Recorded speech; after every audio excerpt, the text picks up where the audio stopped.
Hey everybody, welcome to a special edition of By and For the People. In this episode with Eric Buchanan and Matthew Durham, we talk about the media. Has the media learned any lessons from 2016 or 2020 or this election 2024? Not just from the election, but just how they have handled news stories, whether it's elections and politics or culture or police headlines, or have they not? What is the future of not just media, but journalism specifically? What does it look like? Is it podcast? Is it short form? Is it long form? Is it video? We're going to go through all of the lies that the media is told. We're going to try to establish why the media has lost some trust, and we're going to bring up some things that we are looking forward to in the future. And it's probably nothing that you haven't thought of yourself. The media is struggling, and unless they fix it pretty quickly, they've got a rough future ahead of them.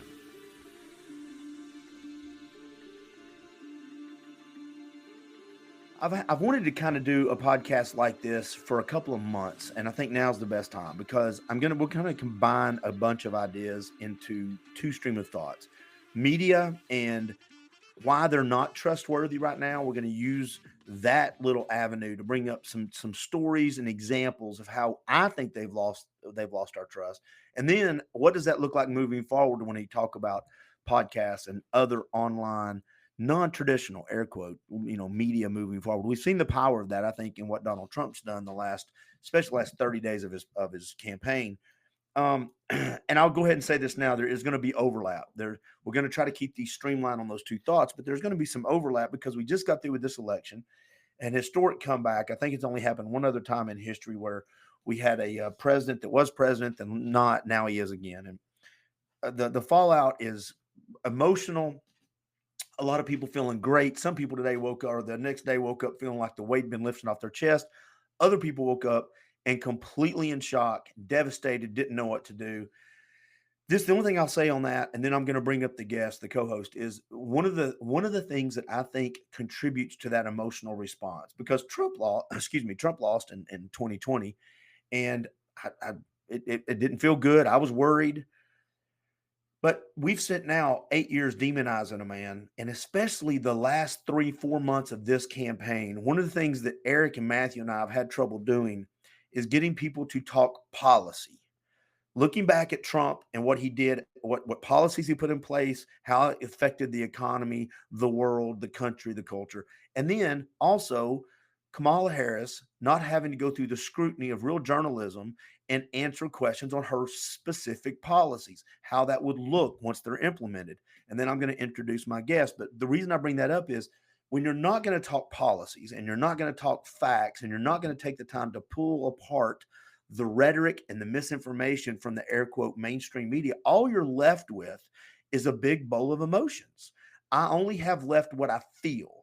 And if I've been told to be scared, I'm going to be scared. I personally think this election now, and this is why I'm very upset with the media. I was upset within the last 10 years. COVID got me on this rant. This election has confirmed it for me. The media will divide us. We are the product, and they will divide us based off fear, and they will lie to us. They will change what we are seeing and tell us we're not seeing it.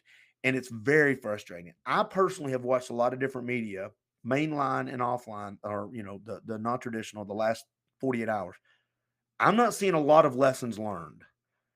And I don't know if that's a reflection of the Democratic Party, or the Democrat Party, or if it's a reflection of just the media, but we're going to figure it out today.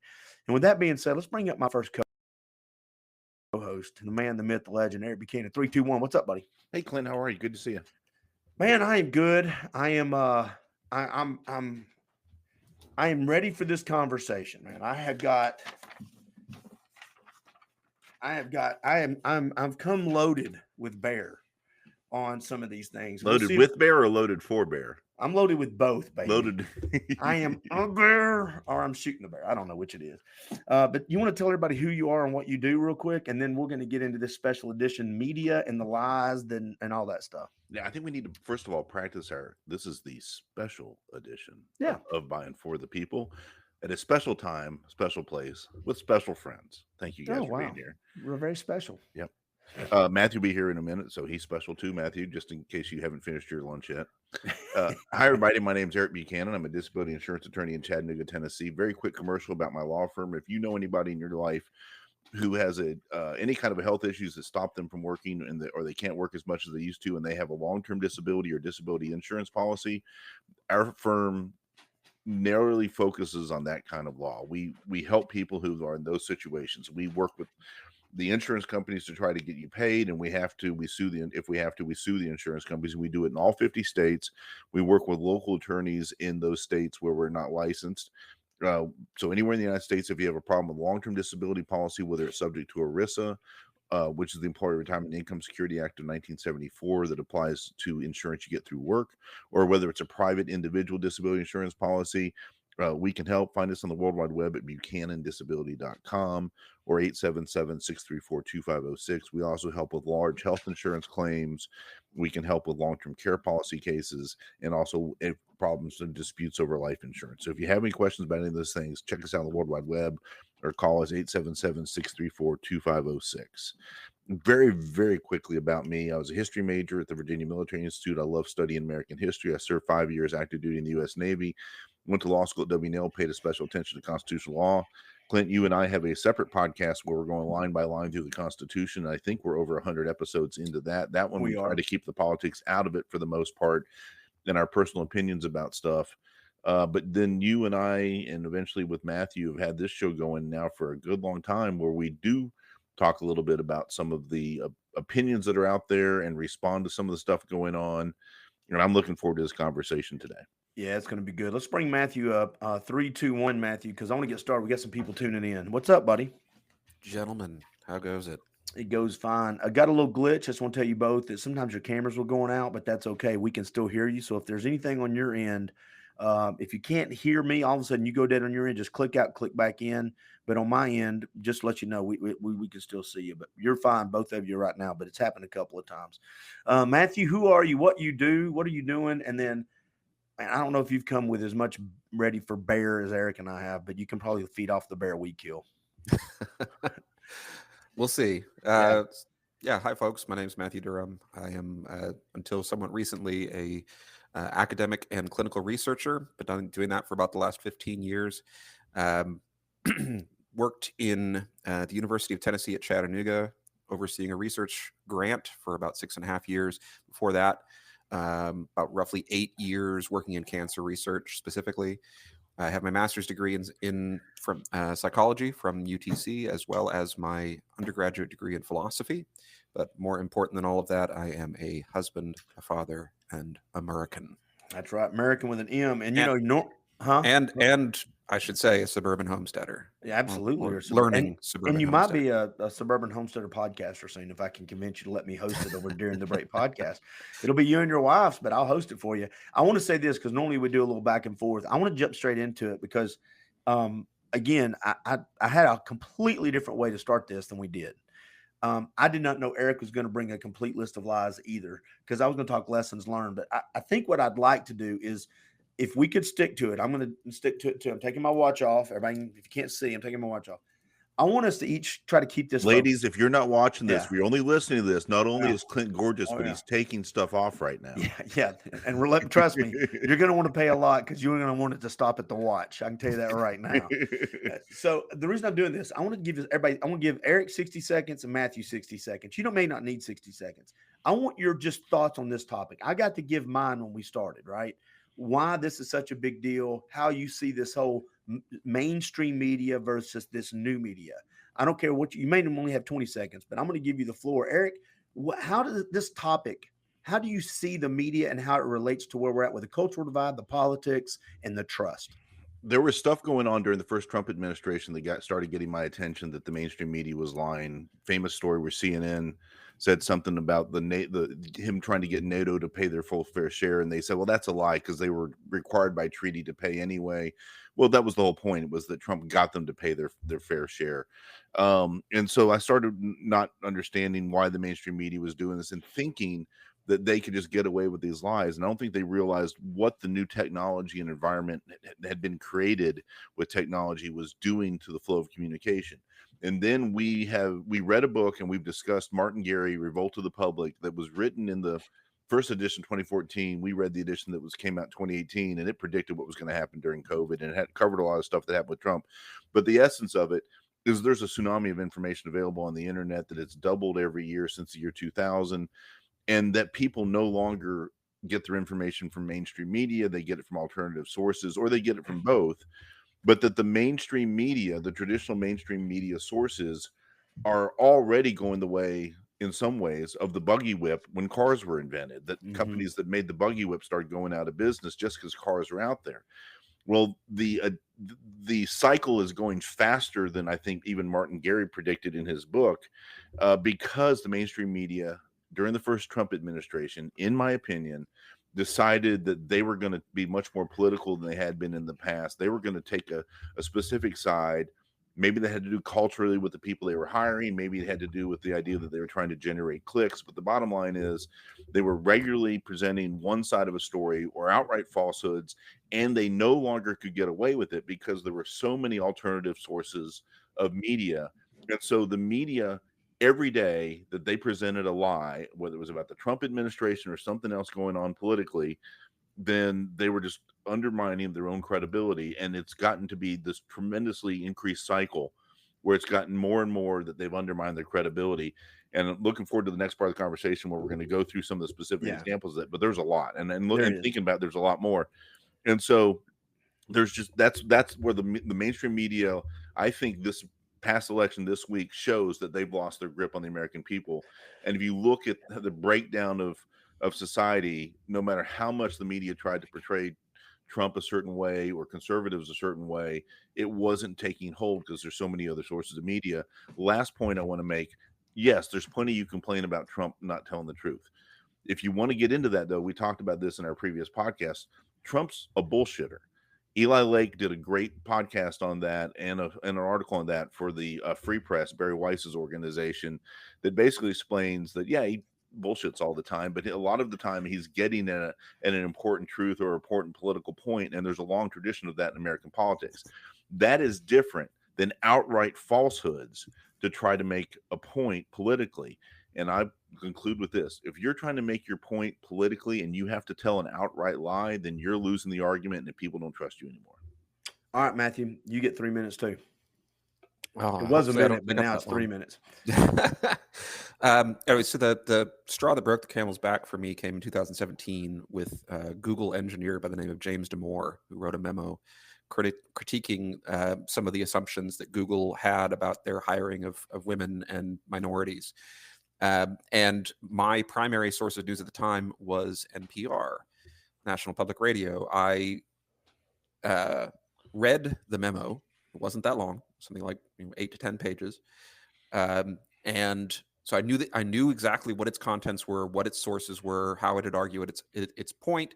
And it was basically a, look, you're drawing from a smaller pool of potential people. And so you're going to have a harder time getting those people who meet your criteria for merit, because the pool that you've decided to draw from is smaller, in terms both of the number of people that you're looking for when it comes to racial minorities, and also the interest, the number of women who are actually interested in going into software engineering when it comes to women, compared to men. So for that, which was eminently supportable within all of the literature, he got castigated, not just by the broader culture in many respects, but also by every single news organization at the time that I could find that was even remotely not Rush Limbaugh or something, right? Anyone to the left of Fox News was going nuts over this, and I knew that they were lying because of how they presented. They called it an anti-woman or an anti-diversity screed at the time,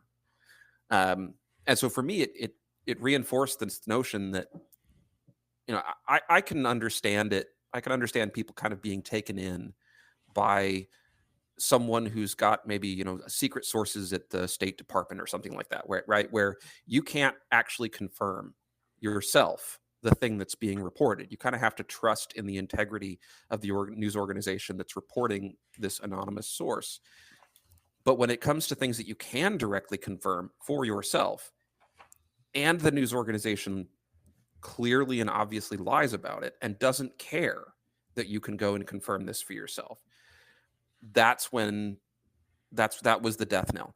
There was no way to escape from that. The moment they started being willing to do that, right? When you could go and watch the video yourself that they were claiming led to demonstrated their point, right? When it in fact demonstrated the exact opposite to anyone bringing a reasonably even-handed view to it.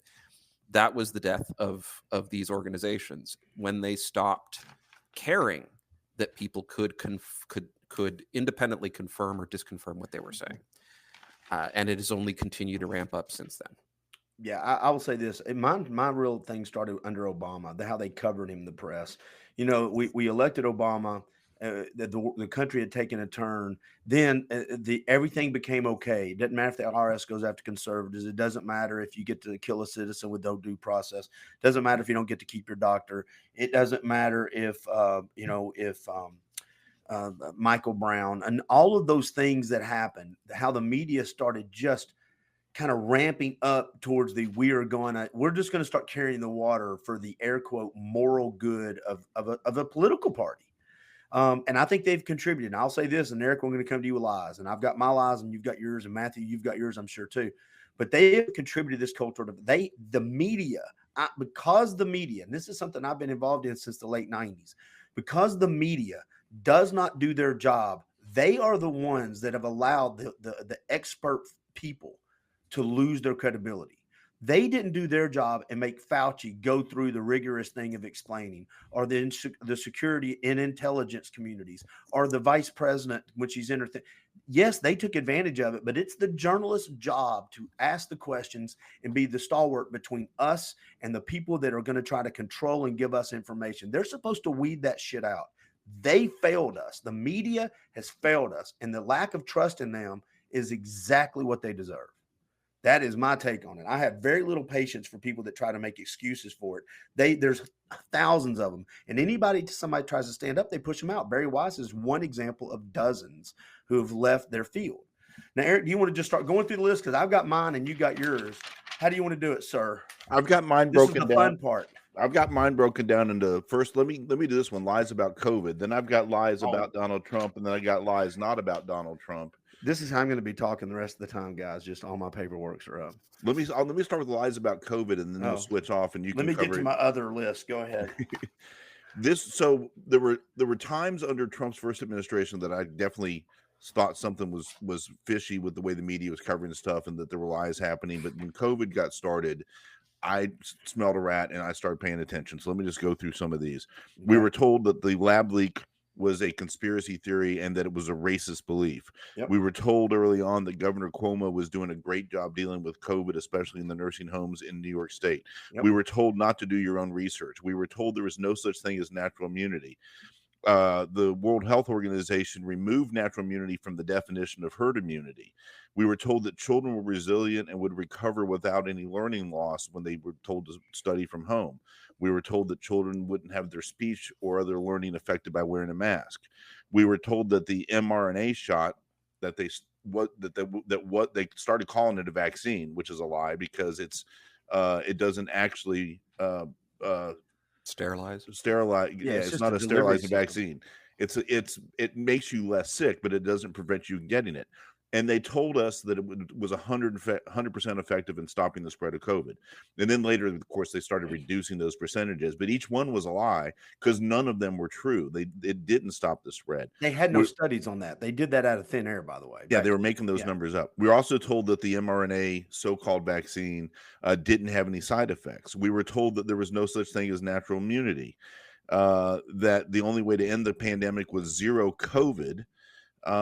They were also told that gathering, Clinton, you're gonna be mad I stole this one. Yeah. Gathering in groups is extremely dangerous and you can't go outside. But when they told us that protesting for anti-racism is more important, that's okay. But real quick, Tim Walz sent the police down their streets to yell at Yep. people to go back in off their porches. So this isn't just a lie. This is how I was saying there's overlap between what we were actually seeing in the streets versus what they were saying. Back to you, sir. Yeah, last couple ones, we had the CDC, our own federal agency that we're supposed to all be able to trust, change the definition of what is a vaccine to include those things that only reduce the symptoms and not to stop the spread. And then we also had the CDC officially state on their website that ivermectin was a horse dewormer, ignoring the fact that there was a human version of ivermectin that was very, very safe. That's my Okay. beginning list of the COVID Yeah. stuff. There's plenty more to talk about. All right. Well, Matthew, do you want me to go through my list, a short list, or do you want to go through anything right now, or how would you like to handle this? I want to add to it, or you can respond now, sir. Go ahead and add to it. I've got some comments on some implications of what sort of stuff occurred in people's minds after these lies came out, and the massive disparity between different political affiliations as a consequence. Well, I'll do mine real short. The mask, every time you asked, or mask effective, we were given 4 studies and told to shut up and wear the mask. Then it comes out later, well, they really weren't effective. We were just either scared or wanted you to comply. Your 2-year-old can't get on a plane without a mask. Well, whatever. We were told 6 feet. They come out later. That rule is completely made up. That was an arbitrary thing. The plexiglass and the 6 feet at stores. We were told that we had to shut down businesses. You can go to Home Depot, but you can't go to your local hardware store because it's closed down. You can't go to your nail salon, but you can go to a porn shop or a tobacco shop. Those stayed open. And then just to play off what Eric said, and then Matthew, I'm coming to you. We saw what they did to Joe Rogan over the ivermectin. It wasn't just the lies and misinformations. It was the demonizing. At the same time, we're being told falsehoods. We're on the other side told we can't ask questions about the falsehood. And then we're labeled and demonized if we did ask the questions. And then even bigger than that, our post or questions, if it was presented in the public square of social media, was pulled or taken down, or somehow we were in trouble. So this is why I was saying it's more than just the lies. The media is almost like a filter, and it just handed it out. My fear is the media was responding to the government pressure, but again, that's a bigger issue. So there's the lies and how it was handled. I will throw in about COVID that contributed to their distrust. This is one component, sir. So Rasmussen did a poll in 2021 on, and they broke the results down by political affiliation. It was specifically on attitudes towards the mRNA interventions. And one of the consequences, I think, of this full court press by the media is this massively differential response by people of these different affiliations. So, for example, according to Rasmussen, nearly half, 48% of Democratic voters think federal and state governments should be able to fine or imprison individuals who publicly question the efficacy of existing COVID-19 vaccines. 45% of Democrats favored governments requiring citizens to temporarily live in designated facilities or locations if they refuse to get a COVID-19 vaccine. Nearly half. What? Has this come up before in our conversations? Okay, Yeah, nod your head, Eric. Maybe Stop. 3 years ago. It was way back when it came up. We talked about this a little bit. Freaking just Right. because you can remember everything. Go ahead. Damn attorneys. 2/3 of get this right. Maybe I'm going to read this correctly. Yeah, take it. 2/3 of likely voters were against the government using digital devices to track unvaccinated people. There's your vaccine passport, right? To ensure that they're quarantined or socially distanced, while 47% of Democrats favored a government tracking program for those who would not get the COVID-19 vaccine. That's just a few examples, right? So these are not just random lies that happen to be thrown out in, exaggerations that happen to be thrown out into the world. They had apparently very real world consequences for the attitudes and of people who trust these organizations. And if they had the power to implement them, massive changes or violations of constitutional rights for the people who disagreed. Matt, Clint, before we go on, while we're still talking about COVID, so one of the follow-up on Matthew was saying about the misinformation, the public's attitude toward it, The other statistic we talked about last year, it came out that the average American believed that there was a 50% chance that if you got COVID, you would end up in the hospital. The actual answer was 0.5%, 1/2 of 1%. They had miseducated the public by a factor of 100.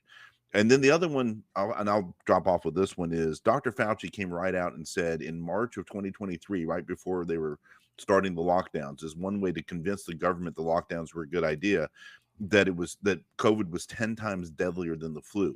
But remember, at the same time, there was no widespread testing. The testing was just getting started. They didn't have the test kits. So we actually had zero idea how prevalent it was. And so if it was actually spread out in the population, a whole bunch of people had either mild symptoms or no symptoms, we weren't tracking that. We were only tracking the people that actually gotten really sick. And so the idea that it was 10 times deadlier than the flu was totally made up. There was no scientific basis of it. The one thing he did know, though, that we found out later on was that it was likely coming from the lab where they'd done gain of function study. And so he was a little worried about it because it was a stronger virus than if it naturally come from some bats by eating in a wet market. Point is, we made a lot of policy based on his 10 times deadlier than the flu, and there was no scientific basis for it. So I'm going to add to the quantity of lies. We'll move on to the next topic because this was going to be the quantity of lies. But I'm going to throw this in there. If you also remember, he came out and said masks are not effective at first. And he said his fear was that there will be a shortage of masks. It's that moral lie, the good. There is, and I want everybody keep this in mind as we move along. There's a certain stress, and Matthew, you're the psychiatrist and the psychologist or the study. You're the smart dude on this. I'll let you have it, whatever ist or iggy you're supposed to do on this. But there is a stress that comes from gaslighting. When I watch Dr. Fauci put the mask on the mound and go sit in the stands in between people with no mask on, I'm told I can't go out and do anything without a mask. When I watch the politicians put the mask on as they're walking on the stage and then take it off when they're walking off the stage, when I see that as a citizen, and then I see the newspaper headlines that talk about the dire consequences, not masking up my 9-year-old who hates the mask and has to go to, and I get in trouble. I get people yelling at me in the store. The stress mentally that creates, now it's represented in distrust in the media. But in the moment, it is very stressful when you're like, I'm not seeing what you're telling me. It's the hypocrisy of it that creates, we're living in this constant fight or flight. Am I supposed to trust or not trust? Is it dangerous, Dr. Fauci, or is it not? I don't understand. I can't go for Christmas, but you get to go to dinner. How is this working? And the media did not call bullshit on it. I'm going to try to bring this back to the media each time. Back to you, sir. Not at all. The next topic. And frankly, I mean, that stress that you're talking about, that uncertainty of how to handle things, that's one side of it. The other side of it is that you have this massive push to get people as afraid as possible. So that's also another, a tremendous source of stress and emotional difficulty. And so what you end up with is people that are just overwhelmed on both sides of this divide. On one side, being told that they need to be afraid at all times, that this is world-ending, right, terrifying stuff. You're going to kill grandma. You're going to kill your kids, right? And as a consequence, justifying some of the positions that I just spoke of from the Rasmussen report. Another one of which is that 29% of the Democratic voters would have supported temporarily removing parents' custody of their children if the parents refuse to take a COVID vaccine, right? So that obviously that's a huge amount of stress, and it can suddenly manage to justify in many people's minds horrific violations of other people's constitutional rights and human rights. And so I would agree. I think you're looking at massive stress on both sides of that equation, and it did nobody any good. Instead of a cold, calculating cost-benefit analysis with multiple experts in the room, all of whom were, could have been questioning each other, helping us to put things in context, and that didn't happen. We had exclusively support for only a single tiny slice of the disciplines that were relevant to this discussion, and it was only people who took one position from that small slice of disciplines that we were allowed to hear. Okay. Yeah. So let's move to the next topic because I have a feeling where we're going to get with this conversation on COVID lives, we'll get to at the end of all when we put all this together. I think all these conversations will take us to the very end when we're actually going through why they aren't learning their lessons and why they're doing this. Eric, do you want to go through the Trump ones or do you want me to start that one? I don't care. I can do it either way. Yeah, go for it. I'm okay with it. Okay. I got a pretty big list of stuff. Okay. Let's see how many of these I can cover. You want to just do bullet point though, right? We're not going to stop. I'm a bullet point as fast as I can. Okay. Trump was accused of overfeeding the koi fish in Japan when actually that was the traditional way of throwing the food in. The whole Trump Russian dossier, the fact that it came from Hillary Clinton was covered up. The fact that there was a pee tape about peeing in the bed that President Obama had slept in. The story about the bounty on U.S. soldiers in Afghanistan that Trump was ignoring. The big one that we've talked about multiple times, the claim that he said there were fine people on both sides of the Charlottesville protest against removing Confederate statues, that he had included Nazis when he said there were fine people. When he did the press conference about whether COVID could be cleaned and was subject to sunlight, that the report was that he said either to inject yourself with bleach or drink bleach to get COVID. Not true. Right. The report about him calling people who died in the military suckers and losers, pretty sure that's a lie. We can talk about that, but the at least the journalism on that, it leaves a lot to be desired. That he said there would be a bloodbath if he loses this election. Absolutely not true. Real quick, I feel like I'm doing bingo, but go ahead. I'm like, because you're filling in your card. Yeah, I'm just doing a different order than you had on your list. Card here. It's like shit. Yeah. That the journalist, that Trump will arrest journalists once he becomes president. That he said Liz Cheney should be put before a firing squad when he was actually saying if she was in combat. Yeah. That he would ban abortion nationwide when actually he said that he would veto that. That he built cages for kids on the border when in fact those were built by Obama. Michael Beschloss recently said an open question whether historians will be allowed to write books when Trump is president. This will be the last election ever. That Trump had the nuclear codes in his classified documents that he took to Mar-a-Lago. Footnote, he did, I think, improperly have those classified documents, and that is a weakness of Trump. And there's some other stuff we can complain about Trump. But the point is, and this is true of several of these things I mentioned, the truth, if we had all talked about it, would have allowed us to have reasonable criticism of Trump, and we could have had that conversation. But instead, it was exaggerated by the left and the mainstream media in a way that actually becomes the story and makes it easier to defend Trump. I should have said that at the beginning, but accusing him of taking the actual nuclear codes out was totally made up. Okay. That's what I have so far. All right, so I'll add to that. The dictator, it was taken out of context. I want to be a dictator on day one. The Hunter Biden laptop is a Trump. It's a massive one lied right there. That's one other one that kind of between that and Russiagate, those are the two that actually contributed to the fall of experts when you combine that with COVID, because that was signed by 51, some who were active at the time, intel experts. Oh, this has got the hallmark of Russia. That was used right before the last election, before Biden got 15 more million votes than Obama and or Kamala Harris just did. And there's another recent one is the funeral for the veteran, that he came out and said he was not going to pay. It doesn't cost us much to bury a dead soldier. All these things, the family disputed that. Two people who weren't anonymous said that never happened.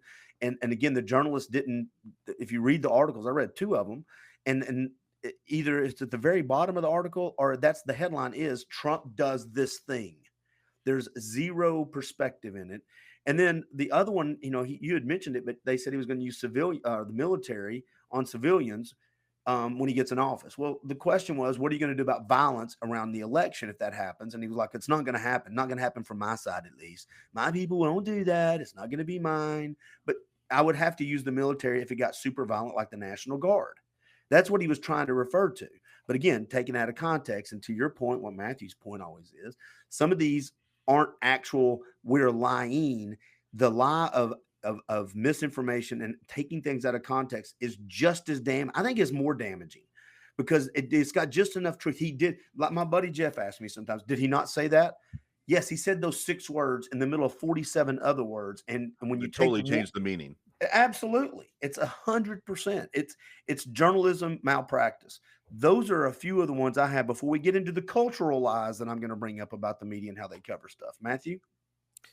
Yeah, I find myself wondering if there's, how in when people talk about there being a correlation between things, right? Usually what they mean is as one goes up, the other one goes up too, right? Right.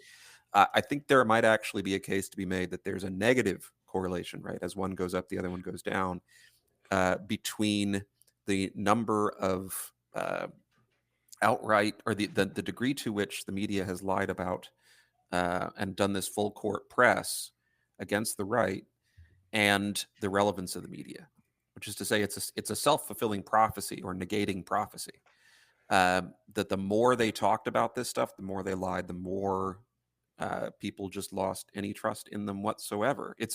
That seems like an obvious thing, but if they had told the truth, to Eric's point earlier, if they had told the truth about the classified document stuff, about the attitude towards the Constitution, sort of the cavalier attitude towards the Constitution, there's a decent chance that we would be in a very different world right now. Would people have seen the need to have a sledgehammer like Trump come in and just wrecking ball the whole system if the system had not undermined itself for years? There's a case to be made there. I think if this was almost the perfect recipe for Democrats and the establishment to undermine themselves by being willing to undermine their own credibility and destroy it, when there were perfectly reasonable criticisms to make, and they bypassed those and they went to either outright exaggerations or outright lies.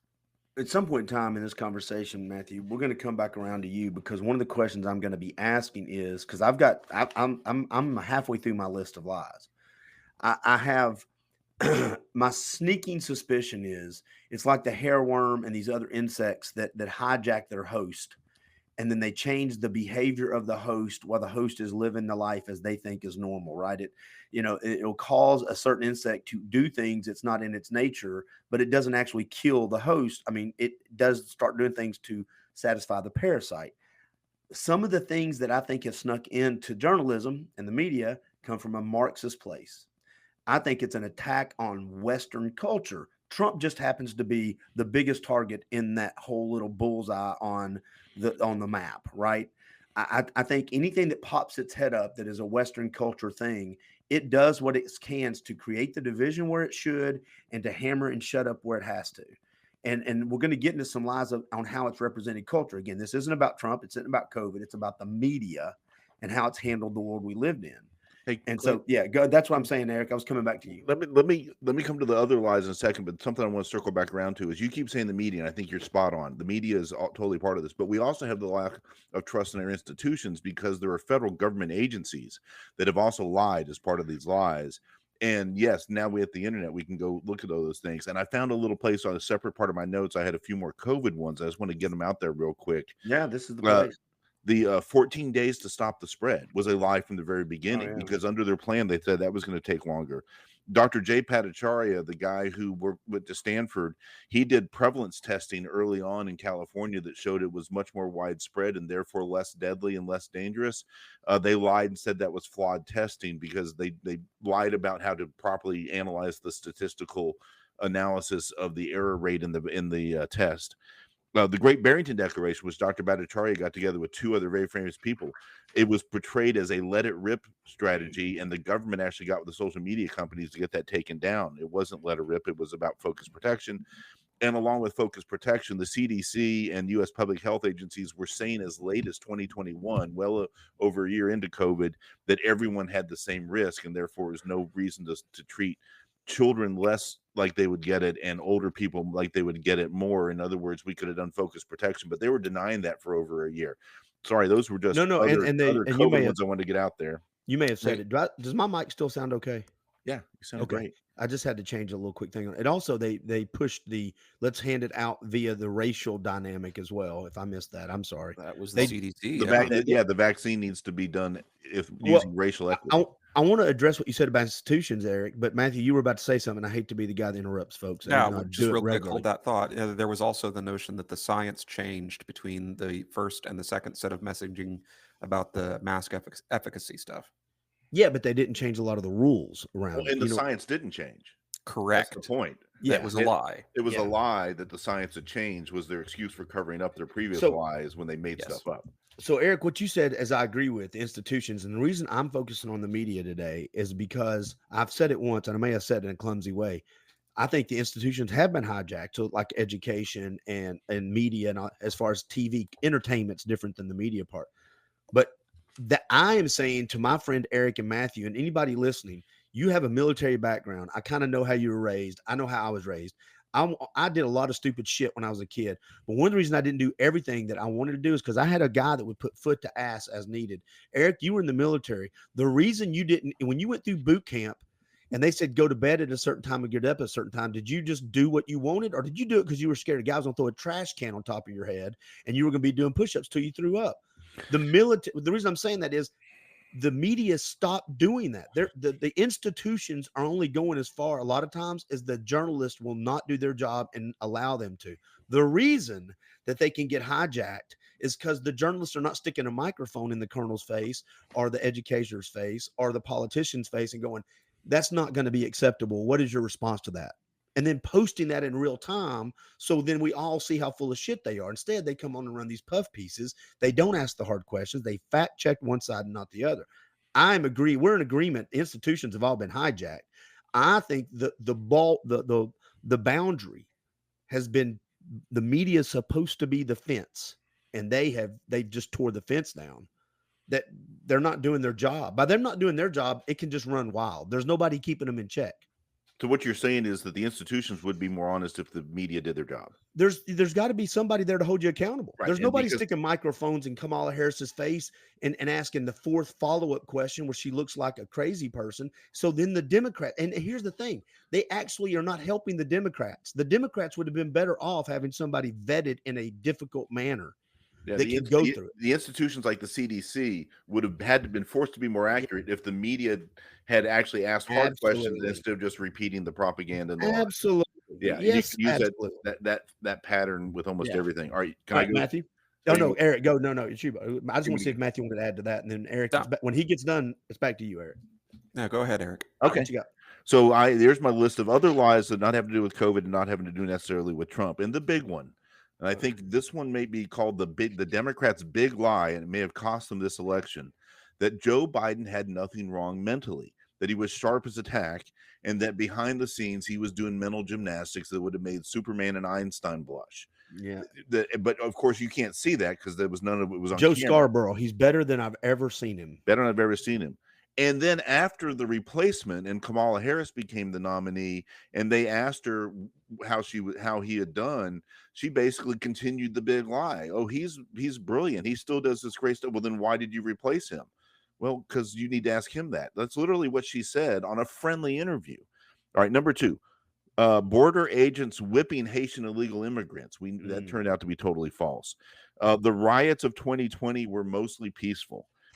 Kamala Harris was never the border czar. We heard that lie. That the police were killed by the rioters on January 6th.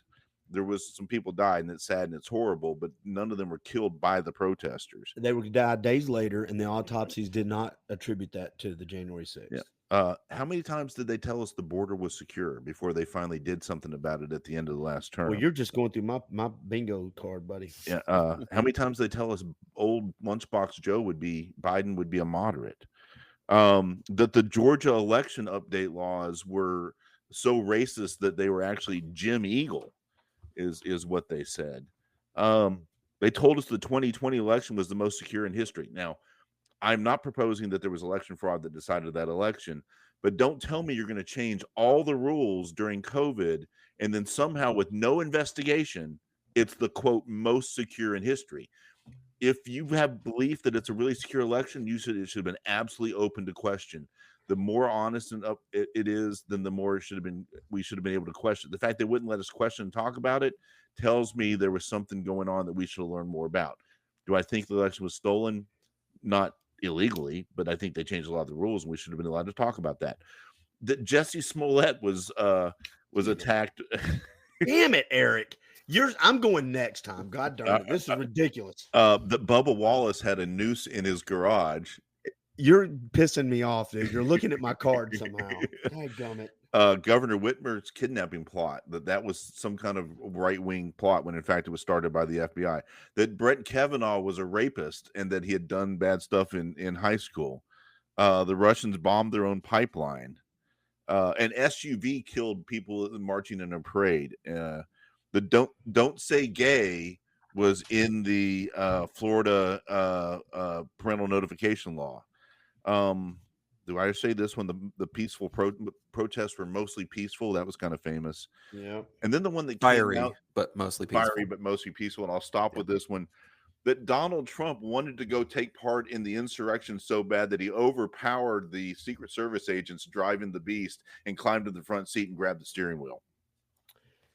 Yeah, that was a good one. I've got a couple. It's I'm trying to see which one I Sorry, Clint. I just stole your. Oh yeah, you destroyed my bingo card. I would have called bingo 7 times already. I would have won the gift card and the fruit basket up at the old folks home by this point. Matthew, I've got other ones I want to add to that, but sometimes, especially when I get this fired up about a topic, I tend to hog it. What is your response to Eric so far? Because then I'm going to add to it, but I'm going to add to it in a little bit of a different way, more on how the media is covering some stuff, not just them perpetuating a lie. How the media is covering stuff. Yeah, that's why I'm getting ready to take it. Do you want to respond to anything Eric just said? No, let's finish out the list because I've got a thought that's percolating. Well, so I just want to throw this out there. Eric just gave a list of what I think adds to the cultural lies. So we've covered COVID, we covered some of Trump, and I've circled one we're going to come back to under Trump. But there's also how they cover the lie, the culture we live in, how they cover it. The media. I want y'all to think about this. How they cover the difference in the coverage of the classified documents, how they've covered the court cases. And what I mean by that is I'm going to try to be very succinct on this. 34 accounts that he has been charged with. He is a convicted this. As soon as they start talking, convicted of that, convicted of this, as soon as I start talking with my friends and we start taking case by case, and the cases start falling apart or losing merit, or they have to start going, I start to see a little politicization of this. It's a little political. As soon as that happens, that does not stop them from still using it as an example. In other words, when you say Joe Biden has document case as well, and he was never president. He does not have the ability to declare them declassified. He's never been president. He has documents from being a senator. That doesn't matter. Oh, well, okay, so that's still a legitimate case you get to use as the media, putting that in your little, look how bad Trump is case. Excuse me. But when we talk about the case, the fraud case in New York, where there's no victim. The bank is a third party that has to validate it on its own. They said they would do it again if they could. No one got hurt. The loan was repaid. That doesn't matter. That still goes in the basket, right? All of these things, that's how they cover it. When you cover, again, you brought up the Georgia election, but the hush money trial, the insurrection. I've heard insurrection 1,000 times. Do you know where I've never heard insurrection? In the court documents or in the trial. No one's ever been charged of insurrection. That does not stop the media from using it as a reason to not elect Donald Trump, or the politicians a lot of times saying we're going to use this not to certify the election. Raskin, I'm talking about him. And as soon as someone like Barry Weiss steps in and says we got to start covering this from both sides, she's pushed out. She's pushed out. And so it's not just outright lies about COVID that they don't investigate, or the outright lies about Trump, or the taking things out of context. It's AOC at the fence crying. It's inflation is temporary. Well, it's not really temporary, but it's not that bad. The Afghan withdrawal, there's no fact check when she says there's no military in combat zones right now. The jobs report, look how great it is. It comes out later and it's not. Oh, the crime statistics are great, and then they're not. Where is the fire from the journalists going, why in the hell, dear experts, are you allowed to get away with this? The mea culpas are given on page 9, metaphorically speaking. They're dropped in. Oh, and the job reports has been updated. And then they move on to the next story about Trump. when you don't show me you care about being wrong, you lose trust. And eventually we're going to get to what they're supposed to do next and have they learned their lessons. But those are a couple of my other ones. Then you have the Twitter files. I'm going to get into the social media component of this. There's a different wing of this for social media. Back to you, Matthew. I've got a few more to add to the cultural list. Ooh, that a boy. No one is hiding gender transitions at school from parents. Ooh, good one. Yeah. No one is trying to sexualize children by putting burlesque performers in front of them at dance and reading events. No one is putting pornography in children's libraries. No one is trying to ideologically groom kids in school. No women have been raped in jail by trans serial rapist men. Well, go ahead. I'm sorry. No, that's the ones that just popped into my mind. Well, along those lines is that men who have transitioned are just equal to women in sports. Well, and Eric, let me jump in right here. This is There's no conversation. Yeah. So there is some, we will talk over each other sometimes, but to what you're both saying, that's how the media covers it. We're not having a conversation about the legitimacy of it, or is there science behind it? When's it okay? When's it not? No. I got stuff pulled off social media. We're not going to go down that rabbit hole now, but we're not allowed to say that person. Now we can, right? But again, I think that's a lot of the cultural tip of the spear on this has been Trump and that movement the last 4 years or 8 years. For a while, we couldn't ask about that. We were pulled off social media if you dead name somebody. You can't bring up the fact that guy is a girl or that girl is a guy. And so when the media is carrying the water for that and acting like, what the science is really saying, these are 3 experts. Again, they crush their own credibility when they try to carry the water for again, I think it's been hijacked. I think there's a virus in the host, and I think we are the host and the virus has taken over the media. That's where I'm going to end up. I'm foreshadowing where I'm going to end up in this thing later. Yeah, that's a good one. And then I had one other one you were talking. We saw the Google AI searches, right? And again, that's another diverse Nazis. But my point on that is it's a funny version of it, but it just adds to that's what Eric used to say. I don't trust anything unless it's been kicked off YouTube. That's a throwaway statement, but it's a reflection of how we look at the media now. If you're getting pushback on a social media or a mainstream media now, we're like, oh, well, maybe there's some truth to that. Because we've given a list of about 50 things so far. Eric, you want to respond to him before I go on the next list?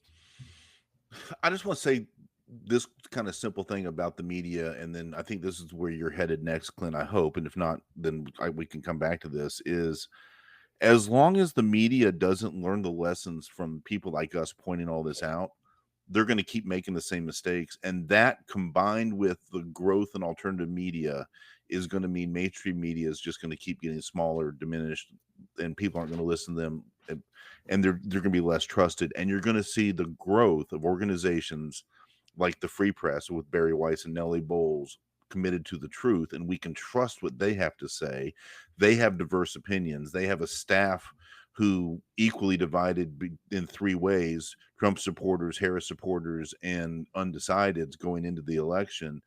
That when you have an organization like that, that's who I trust when I want to hear a news story or commentary. You'll see growth of podcasts like Joe Rogan, where it's just curiosity and honest conversation and long form. And so there's less lies. And then you also see the growth of conservative media like the Daily Wire, where they bring up the stories you're not hearing on mainstream media. And that's kind of the big question is these mainstream media sources, what's it going to take for them to figure out that they are writing their own death sentence? And I don't want to, I'm going to get there, but what I don't want to do is take this opportunity and not get all these lies in. I'm going to add 4 more on there, and then we're going to come right back to that. One is, I'm going to say this as a general, bigger topic, but there's many underneath. How the media has covered almost every police shooting or mass shooting in this country the last 8 to 10 years.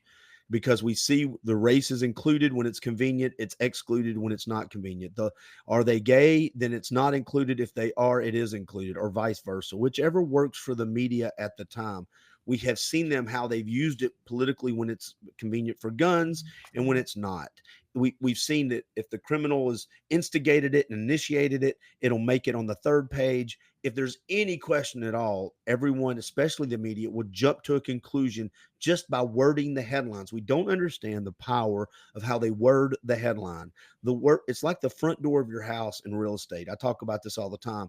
First impressions are super important in real estate. Curb appeal is real. People start forming their opinion about a house as they're approaching it in the car. They're already determining about the neighborhood and the yard and the house and the roof. And by the time they get in the house, they have formed a pretty good opinion of this house. That's the way it is with a headline. As they approach and read that headline, they're already pre-forming. That's why if you don't have professionals with good, concise, non-biased headlines, people will form an opinion on that headline before they ever read the article. Then they start reading it with that confirmation bias. So you have the police shootings. Then we're going to throw in the Twitter files. We're going to throw in Facebook with Zuckerberg Congress. I got to throw the social media in this. I already talked about the Google. Elon Musk was just on with Joe Rogan talking about when he first took over Twitter, that there was a portal just for the government to come in and look at the content and give opinions on. I don't know if you heard it. It was Monday. Then he said they erased those messages back and forth every 2 weeks. He goes, that's illegal. But every 2 weeks, they would erase it intentionally and scrub it from everything every 2 weeks. Now, why would they do that?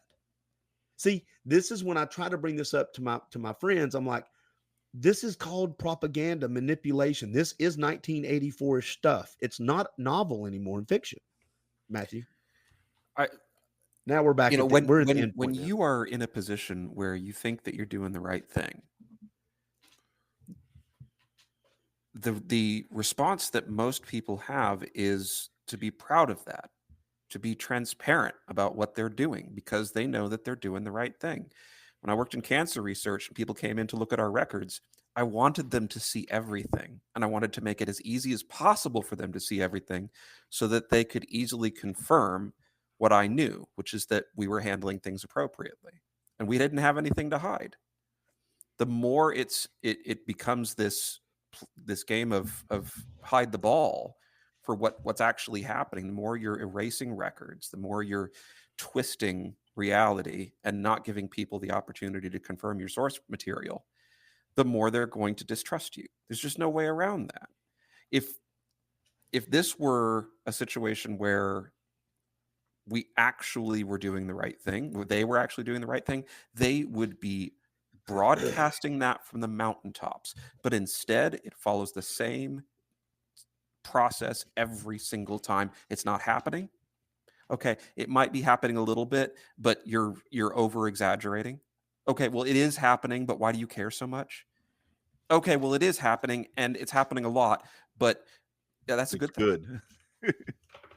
Well, and we also saw how, and I hate to keep adding to this, but again, we don't have this opportunity much, how they handled the Ukraine situation. You know, Obama at one point in time whispered to Russia, after the election, I'll have more flexibility. You know, we watched Biden brag on YouTube video. By the way, I told him if they don't fire that guy, they're not getting their money. And yet that was one of the impeachments, by the way, for President Trump. It was never really that. It wasn't even that clear he had said it like that. Joe Biden was out in front of people saying it very clear and deliberately laughing like it was an example of his power and his influence. But nothing, just completely overlooked. I don't remember an investigative journalist going down that rabbit hole. Let's find out more about that. And so exactly what you're saying, Matthew, if I have nothing to hide, I would be proud of it. And all I know is this, they killed the cultural experts, the security experts, the political experts, and the elite class. The media, by not doing their job, has the bleed over from that is they have just given free reign and opened the gates to all of these folks. Clint, I want to make one more comment about what you were talking about now on where the government had direct access to Twitter and some of the other social media companies, and that was going back and forth. And then Matthew pointed out that if they had nothing to hide, then they shouldn't have been getting rid of the evidence, that they should have been willing to defend it just like anybody else who's done an honest job. One last point about that is in law, we have something called the spoliation rule. And what the spoliation rule is that if you have a lawsuit going on and the other side destroys evidence that they're required to produce in the case, and it turns out they've gotten rid of it, then by law, the judge is supposed to usually enter an order that the jury or the court considers that information to be harmful for the party to destroy it. That essentially it actually says what the other side said it was going to say. So if you destroy the evidence, that's what we have decided in several hundred years, maybe as much as 1,000 years of common law tradition in the English speaking world, that if you destroy the evidence, then everybody can assume it really did say the bad stuff that you're hiding. Well, yeah, I mean, that kind of makes sense. We're making especially when if it's going to be about the air quote other side, we're just going to assume the worst. Let's kind of move this from the going over the specific lies and put it into the bigger context of why. And do you think? Well, let me ask you this first: have y'all watched the news last 3 or 4 days? Watch which news? The mainstream. Have you watched CNN, ABC, CBS? I watched a little. I don't consider MSNBC really mainstream, but I've watched the Young Turks. I've watched them. Have y'all watched anything like that? I watched a whole lot of the Free Press because I like their balanced approach. So I heard some people on both sides from there, but no. Matthew, how about you? I've seen from any given network maybe 5 or 10 minutes worth of coverage total. Well, and I mentioned this at the beginning. It looks a lot like 2016 to me when it comes from learning our lessons, except it's much more dramatic and full of emotions now. It is literally blaming the people for not realizing how stupid they are. And I don't think, maybe I am wrong, I don't think they're learning their lessons. I don't think the media has learned their lessons because they're not objective, they're not self-aware, and their egos are so big. And me and my buddy Jeff Stiles got into this today, and he asked me, he goes, his fear is that there's been such a divide. He was talking about the uneducated people that are voting for Trump. And he goes, man, there's this pushback on elites now. And he goes, I want smarter people leading me, Clint. I want smarter people running for president. And I go, man, do you hear yourself? I know a lot of smart people that have degrees that can't tie their shoes. Elon Musk is a genius. I know a lot of the friends that I have that are the smartest business people and get the most done are people that don't have college degrees. And I don't think we should push back on college degrees, but I also don't think we should say it's for everybody. And so the problem I have with this is the way the media is approaching this right now and creating the divide further. I think they're making money on it. I think they're going to stick with we're the product, as long as they're getting clicks based off either hate to prove or confirmation bias. Either way, if I hate them and I want to watch it and I'm clicking, or if I just want to hear somebody else complain like I'm complaining, I'm clicking, they're getting paid either way. So I don't think they're learning their lessons. Do you think they will learn their lessons, Eric? And then we're going to talk about the future of podcast and long form conversations. So just real quick, give me a minute. I got to step away for just a minute. You okay? Yeah, absolutely. Yeah, no problems. I'll hide you. Go ahead. So Clint, 2 parts to my answer here. I think they're going to learn their lesson, but I just want to respond to one thing you quoted Jeff on, that I do want the elites leading me. Well, elites who are honest and stick to their topic. Yeah, we do need those elites. If I have heart surgery, I want the surgeon to be a good cardiac surgeon. If I have another hip replacement, I want my orthopedic surgeon to know what he's doing. Do I go to my cardiac doctor and ask him which side we should be on in the war in Israel and Gaza? Do I go to my hip surgeon and ask him about race relations in Minnesota? No. Do I want the CDC opining on racism in the United States or gun laws in the United States? No. And even worse, do I want my cardiac surgeon telling me that if your heart is going bad, the best thing you can do is smoke 3 packs a day, and anybody who says anything different needs to be kicked off of social media? That's what the problem. We have experts who are either going outside the bounds of what they should be opining on, or in the cases of people like Dr. Fauci, just flat out lying and telling the opposite of the truth. Well, that's what I was going to bring up. Fauci is a great example because he did stuff that impacted the economy. And it's one of the mistakes I think Trump made was use Fauci so much that he used him as a hammer to maybe shut people down about the economic outcomes or the psychological outcomes and the educational outcomes. And this goes back to also, and Matthew, what Eric was talking about is that we do want elites that learn to stay in their field, right? To stay in their lane of traffic and do what they're good at. But this is why I think you see those awkward moments when generals and admirals are in front of Congress and they're having to talk through DEI training and to watch how uncomfortable they are and how they just handle it awkwardly. It's because like they want to keep their jobs. They don't want anybody to think they hate people because they don't. But it's well, Except General Milley, who was very good at it. He was all in.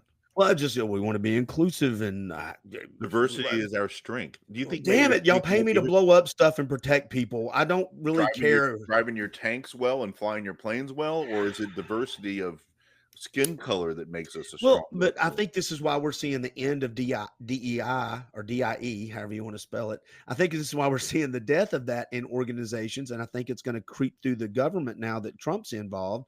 Is because that it creates this world where people are involved in something and they're not super comfortable with it. But let me pull it back to the elites. And then what I was saying is the media, because of this, has killed the air quote experts in the cultural media. I mean, the military and the elite classes and healthcare, and Matthew, and science. Do you want to add to that before we talk about the future? And I can definitely confirm or align with what you said earlier, Clint, with respect to knowing people with higher, advanced degrees who are morons.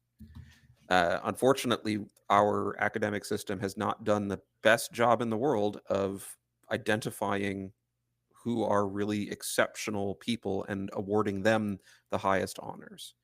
I've met many people with PhDs that are genuinely mid-tier intellectuals. They might know how to do certain things okay, but they're not. They're just we are not sending our best. Unfortunately, we are not giving our degrees to our best in many respects. One of my mentors told me, you know what, Matthew, you will get out of this institution everything that you put into it, and so will everyone else, and you'll all get degrees. But that's not equity. So you don't you do end up in the same place, don't you? I guess that is equity. I guess the degree is kind of equity, right? But it's fake equity. Yeah. Because they didn't put the work into it, because they didn't learn the skills. They did the bare minimum and they still got the degree. But other people who did put in all of that massive time and effort, they're going to walk out of there with skills on top of the degree.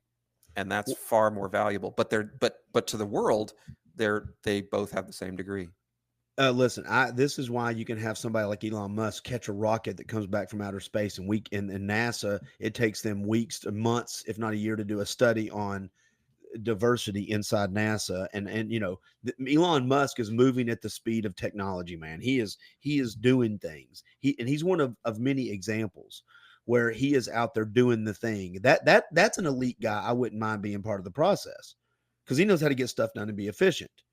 And my buddy Jeff today said, what happens when they start firing everybody in the unemployment's going to go up? You don't care about those people? I'm like, they work for us. Yes, if one person can do the job of 4 and save me my money, let them go get another job. I'm okay with that. I'm not trying to be mean, but geez, keep hearing about all these companies that have all these open positions and they can't find people to fill it. Presumably, that would be a great way to help those companies and reduce government inefficiency. And listen, let me give a simple answer to Jeff. Check a box if unemployment goes up because we fired half the federal government, the answer is hell yes. Thank you. Goddamn right, I'd be happy about that. It drives me insane. Great statistic. Yes, because Clint gets to keep more of his money. I am all working for a company in the American economy. I don't want you to be unemployed. If you're working for the government off of our tax dollars, hell yes, I want you to be employed. Jeez. It should be the least number of people possible in the government. He just turned the government into a jobs program. He did. Communist goddamn China. We should give them each spoons and make them write with big pencils instead of computers. Ladies and gentlemen, I've done it. I made Eric Buchanan me. I have. My job is complete. This may be the last podcast we do. It's taken me 4.5 years to get Eric to lose his shit like Clint does. I feel vindicated, sir. Well, I think it's also the death of polls because, and this is going to lead us to the podcast. One thing that I have seen Barack Obama showed us the power of social media, right? He really is the one that started using social media in a genius way in his elections and his campaign. I think Donald Trump has shown us the power of podcast and air quote offline media or out of the mainstream media outlets. The Theo Vaughns, the Joe Rogans, the Megyn Kellys, Sean Rhines, these podcasts, and we saw all his surrogates using it. Charlemagne the God, they were going on places they didn't have to go, and even these small panels, like the traditional black journalists that Trump went and sat on. But this long form, you've got to take multiple questions. And I'm throwing the polls in there because I do want to talk about them a little bit, because I think the media is part of that. They sit and talk to each other all the time, I think, and the polls get skewed a little bit, or screwed, either one. But the future is podcasting. And I say podcasting, I'm also including the newsletters. I'm also including the social media content from these creators, because it's actually a news conglomerate, this little aggregate where they aggregate these. We have a podcast cut up into short videos, cut up into a newsletter, cut up into a blog, cut up into campaigns, cut up into billboards. That's the future, I think, of media. And now now here it comes back to Eric's thing about we're fed, with a water hose. How do we vet those? How are we going to, because eventually this media will get big enough too to start becoming very powerful. And I think if we don't know how to vet them, they're going to end up having the same problems mainstream media has. Who do we trust and who do we not trust? But that's the future, guys. I'm telling you right now, there is no chance that podcasting now is not going to grow through the roof. It is proven. Every business owner out there, if you're not sponsoring a podcast, there's a problem. It has taken over. You know what I didn't hear? Here's what I didn't hear. I worked at talk radio for years as a sales rep, and I've been on the radio for a number of years as a host. I did not see many clips taken from a radio show replayed on and used out there. I didn't hear the big radio push. Go be on Clint Powell radio today at 4:00. I'm sure they were, but I didn't hear the radio used at all, except for radio ads. Did y'all hear a bunch of great radio interviews, or was it mostly podcast, TV, short contents, and rallies? I didn't hear radio being used. I'm bringing that up for a reason, because that's not the future, I don't think. Clint, can I just this is my history nerd hat. Give me like 1 minute on this. One of the big sea changes in American history was when radio came out in the first place in the 1920s and 30s. And the first politician to really use the radio the way that the next generation of good politicians are going to use podcasts and long form direct access kind of stuff like we're talking about. The first one to do that was FDR, and FDR with his fireside chats would get on the radio at a certain time, several times a month, sometimes even weekly or even more often than that. And people would sit around the radio to have a chance to hear the president talk to them directly. It was the first time the president could reach right out and say, here's why I'd like to do this law. Here's why I think the Civilian Conservation Corps would be this wonderful thing, or whatever he pushed. You know what else FDR did when he got elected for the second time? In 1936 was the last time we had a president whose party controlled the Supreme Court and both houses of Congress. It's been since FDR did that in 1936. If the House holds for the Republicans, this will be the second time in a freaking century that all three branches in both houses of the legislature have all been controlled by the same party.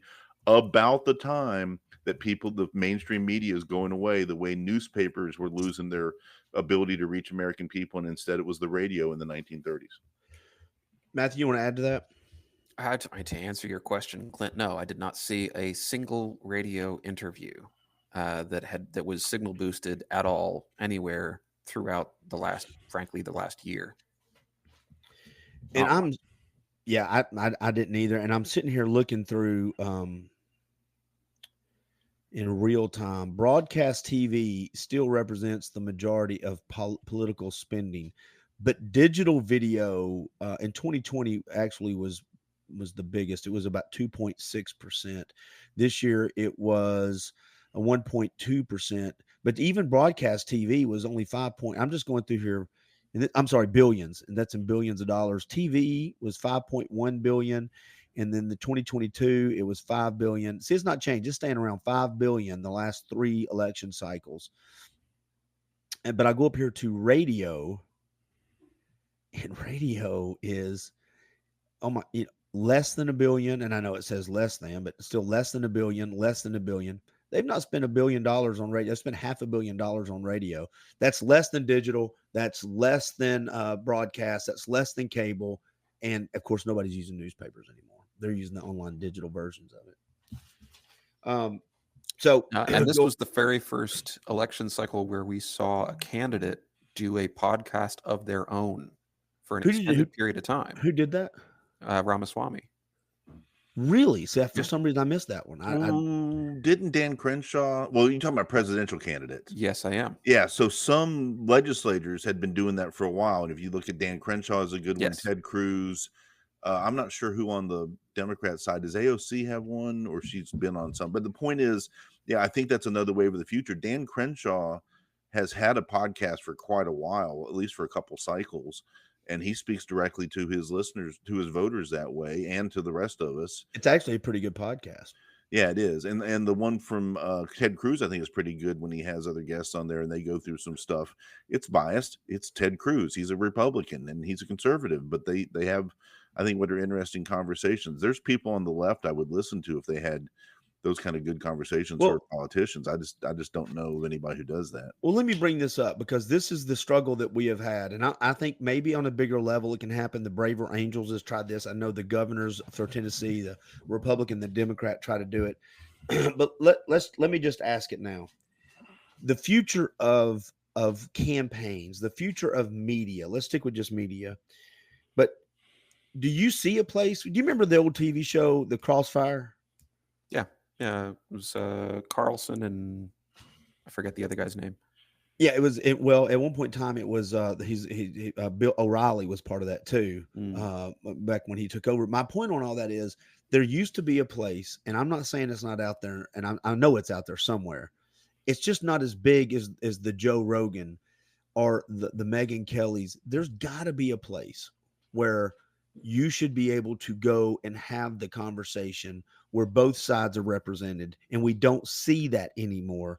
Podcast is going to be the only place for it because it's got to be long form conversations. For a long time, for political nerds like me and my wife, it was the McLaughlin Group. It was on NPR, where they had Pat Buchanan regularly representing that version of conservatism, and they had a guy from the New Republic and what's the other magazine? Anyway, one conservative, one liberal. Barnes, and anyway, if you watched it back then, there was usually two conservatives and two. And they got pretty fiery.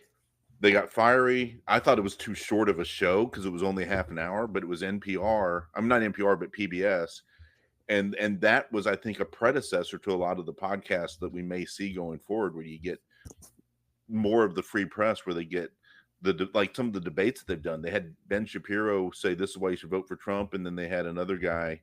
Sam Harris. Sam Harris saying this is why you should vote for Kamala Harris. And it was America needs more of that.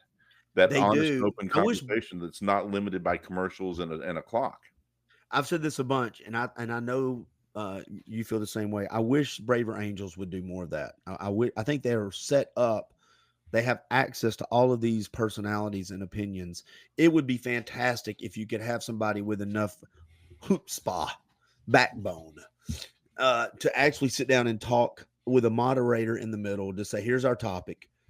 You get 5 minutes, you get 5 minutes. Then it's going to be y'all just talking, and I'll interject if it gets heated, or I might interject it to take a different direction. And there are places out there like that, but I'm talking about a consistent place. And I think what I'm saying, I hear myself talking my way through this. Basically, that's what Joe Rogan does. I think Joe Rogan's a pretty good. He represents the questions that the other side might have. So let me ask you this as we're starting to get to the end of this, unless there's other more stuff you want to add. Do you think they're going to learn their lessons, the mass media, the traditional media? Do you think they're going to be able to change before they go the way of the newspaper? Or do you think they're going to continue to become a caricature of themselves, a stereotype, a shadow of what they used to be, more useful by the government and the institutions, but everybody will just kind of know that's who they are? And then what do you think it looks like moving forward? You can give me your opinions, Matthew. I think we're in a if not a permanent pattern of circling the drain, I think we are at a minimum in a significant temporary one.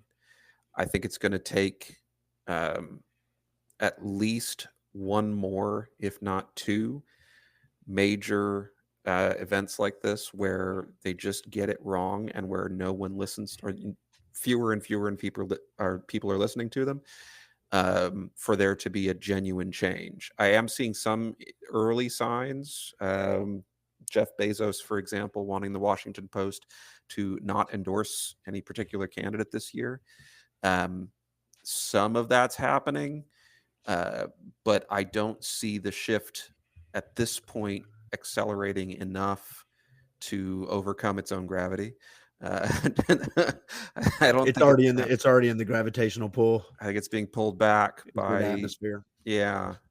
There's enough people with skin in the game that need it to stay this way, and or ideological commitments, that I just don't think it's going to be able to right itself via their own introspection, without at least 1 to 2 more shocks to the system. The classic analogy that I've used already on this podcast and I've used before is the buggy whip manufacturers in the 1900s and the 1910s, is that the automobile, when it first came out, was very expensive and it didn't move the needle much when it came to manufacturing buggy whips and harnesses and all the stuff that you needed in order to drive your carriage to church and to town, or your wagon. But by the 1920s, the Ford Motor Company had reduced the cost of a Model T or a Model A to something that was the equivalent today of less than $10,000. So almost everybody could go out and buy one. And the buggy whip companies went, but did they go away completely? No, there was always somebody who wanted to drive buggies and needed a buggy whip, but the vast majority of people had switched over to motor cars. And then as highways grew and roads changed, as cars modernized, over the course of 2 or 3 generations, America became an automobile company, and very few people, except a few rich elites who like to, have carriages, or you go to a fancy hotel and they have sleigh rides with horses. It becomes a complete novelty. Well, we're at the same point now where there's this switch in technology. Radio got replaced by TV in the 50s and 60s as the primary source, but radio didn't go completely away. A radio stayed around because you can still listen to radio in your car. You can still have places where you can go fishing and listen to the radio. You don't want to be watching TV. Now you can have radio that's normal radio on your phone. You can listen to iHeartRadio and pick up WGOW or whatever you want to. WJOE from Los Angeles. If I want to listen to the soft rock that I listened to when I was a kid, I can get that on my phone, just like I can get a local station. But I can also get TV on my phone. I can watch an NFL game or a playoff game on my phone if I have the right app. But more importantly, I have control, and every other 300 something million Americans that have cell phones, or how many billion people in the world, have the control to choose that I want to listen to the Barry Weiss podcast, or I want to listen to the Young Turks podcast, or whatever. And so that's going to grow and grow and grow. And more people are going to defect away from mainstream media, and are going to found new stuff or help grow new stuff, like Barry Weiss has done with the Free Press, or Ben Shapiro has done with the Daily Wire. And my analogy I'm going to end this with is, I use this as sort of a, Clint, you probably heard this in marketing. When you start a new marketing thing, it's kind of like ivy when you grow it on the side of a building. First it creeps, then it crawls, then it leaps.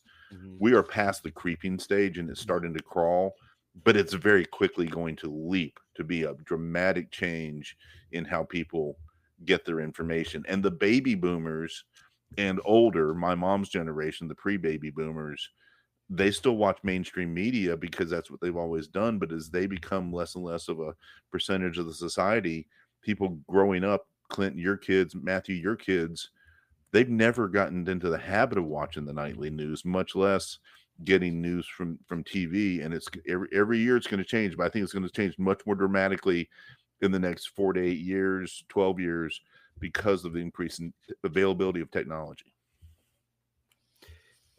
And to your question earlier, Clint, of how do we ensure, or how do we sort of vet this new crop of information sources, right? As podcasters and YouTubers and whatnot gain more and more market share, how do we ensure that they don't fall prey to the exact same vices that the mainstream media has?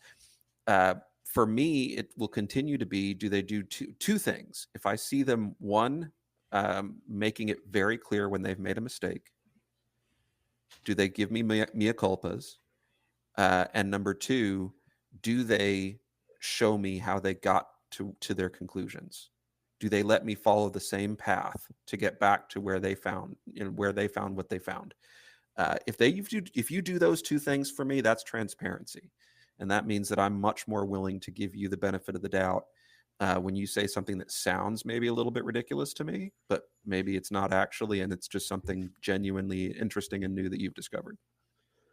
Yeah, I'll add a couple quick things. One is I think there's two, it's a split when I say media, and I think I include it all, but there's the media, how it affects us through entertainment, the veils of what's true in society when it's really not, right? It's every show has to have the X number of Y represented in this show, or it doesn't win an award. It doesn't win a movie. It can't pass the filter of HR.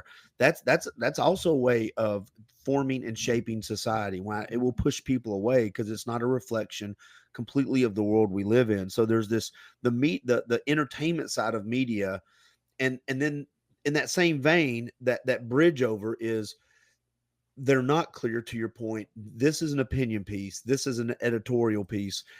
Please go do your own research. That's why I like Ben Shapiro so much. He'll say, in my opinion, and there's bleed over there. I get it. But the last two things I will say, we used to have something in talk radio called destination listening. That's what separated us from all the other radio stations. And what I mean by that is I can get Bon Jovi on 4 different stations. But if you wanted to hear Jeff Styles, he was one place. And it was way before podcasting. He was one time a day. And by God, people would pull over before they went through tunnels to miss the argument Jeff was about to get into with the mayor. It was destination listening. That's why we could charge as much as we charged. Everything is destination listening now. And when it comes to journalism in this is the analogy. Eric made an analogy. I will do one from a sales perspective. When I started working at talk radio, I had to be a salesperson. I could not sit at my desk and take phone calls. I had to get on my horse and go out and fight in the fields and in the trenches. I was knocking on doors every day, all day, every day. That's how I made my money. We would hire people from bigger radio stations, and it was a hard transition because they were used to sitting at their desk because of their big reputation and taking orders. I feel like air quote journalists now are the ones sitting at the desk waiting for someone to bring them the headline so they can craft it and put it back out. Journalists used to be the people getting on the horse and going out and finding it, asking the questions, doing the work. It was messy, it was nasty, and it was actually work that served society because it stood between the elites and us. And it made sure if the elite stepped over the line, they made movies about these journalists in Watergate and all of these journalists that were doing their jobs because they knew they were the ones between the people putting the laws into place and the regulations and us. And it seems we've lost that. We've got a bunch of order takers now. That's in my opinion. Rush Limbaugh called that the drive-by media, basically for the same reason. Yeah. Yeah. And I've said this right now, every podcaster out there ought to thank their stars that Rush Limbaugh came along and Art Bell, because those two people changed radio, which changed they were the precursors to the podcast world we have nowadays. I ended it with giving y'all the floor. Eric, you go. Matthew, you go, and I'm done. I just wanted to get this out there because I don't think the media has learned their lessons. I don't think they've earned our trust. And I think podcasting and non-traditional outlets are the future. And if you're a business owner, I would 100% get involved because this is where people are going to, and we're a small show, but people are going to be turning into this kind of stuff to get their information moving forward. Very quickly, my thinking is that there's going to be more and more independent podcasters and organizations that support multiple podcasts like the Daily Wire or the Free Press. There's also going to be some organizations that are going to survive by doing a hybrid approach. The way the Fox News now has the Fox Nation app that you can get on Apple or Roku, or the Fox News puts out podcasts for some of their conversations, and they do longer form of their interviews that you can get online that way. So I think those things are going to start changing. We're going to see that go more and more in that direction. There'll still be some place for some shows on TV like sports and maybe the 6 o'clock news and maybe a few key things, but it's going to be less and less common for something to be live. And the last thing I'm going to say is, are the Democrats going to learn their lesson based on this election and all the stuff we're talking about? And the answer is the successful ones are, and I'm talking about Josh Shapiro and John Fetterman, I think, are the examples of the future of the Democrat Party. They can talk to working class people. They don't sound like elitist, academic, politically correct weirdos. And you're going to see some people like that. Is it going to be enough that the whole party is going to change anytime soon? I got my doubts about that. But there's going to be some. Gretchen Whitmer ran on just fix the damn roads. If the Democrats can keep some simple messaging that doesn't sound so weird, they're going to make a comeback relatively soon. That's what happens in America. The pendulum swings. I'm going to give it to Matthew. I kind of disagree. Then I'm going to give my recommendation to a bunch of podcasts and it's self-serving. But I sent y'all the message. The bench for the Republicans looks very deep to me right now. The bench for the Republicans is, I think, 4, 5, 6 deep. You mentioned a couple. I'll throw Gavin Newsom in there, but I don't He's see a talent, but he's too far. He's so far left that he's going to have a problem at the national level compared to a Josh Shapiro, Gretchen Whitmer, or even John Fetterman. Now that he's, he was on with Joe Rogan. He sounded okay. Yeah. Matthew, you want to wrap this one up before I tell everybody to go where I think they should go? Yeah, I'm trying to think of anybody else that they might potentially have in the. They ran off Tulsi and RFK. Yeah. So. Yeah.